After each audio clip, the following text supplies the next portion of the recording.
This film made a nation fear its teenagers. 42 ninth graders dumped on a remote island, explosives strapped to their necks, in order to kill each other as their teacher watched. Politicians called it dangerous. Parents demanded it be banned. The same year, the law changed. Now kids as young as 14 can be tried as adults. But the movie became a global phenomenon, inspiring the Hunger Games, Squid Games, and an entire genre. The genre named after the film itself, Battle Royale. Imagine it's 1999. Japan is still reeling from the Kobe earthquake and the Tokyo subway gas attack.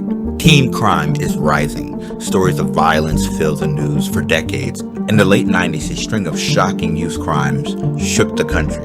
The most famous came in 1997. A 14-year-old in Kobe, Japan, brutally ended 2 children, leaving one of the bodies outside of his school with a note stuffed in the mouth. "This is the beginning of the game. Try to stop me if you can." This case horrified Japan. People asked if kids are capable of this, how should they be punished? And right in the middle of the national panic came a book titled Battle Royale. It was the first novel by 40-year-old journalist Mr. Takami. It landed like a bomb. Teachers' unions condemned it, saying it glorified school violence. Politicians attacked it, debating it in parliament whether a story like this even had the right to exist. One warned it could corrupt an entire generation. Another said it might inspire copycat crimes, but young people devoured it. In 2000, director Fukasaku adapted it for the screen. He was 70 years old, and he had lived through World War II as a teenager. For him, Battle Royale wasn't a fantasy.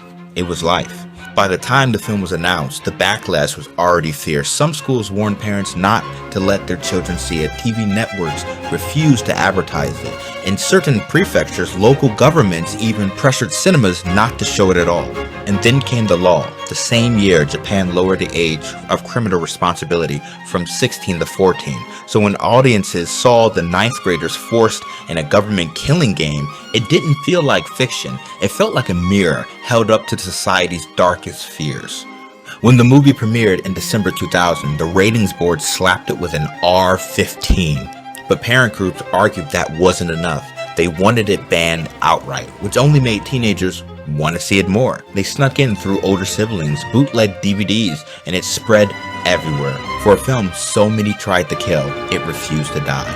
By the end of its run, Battle Royale earned over 3 billion yen at the box office, and the legend spread overseas. Quentin Tarantino called it one of his favorite films of all time.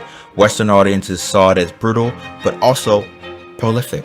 And today, decades later, Battle Royale isn't just a cult classic, it's the blueprint for every survival game that came after. Without it, there is no Hunger Games, no Squid Games, no genre as we know it.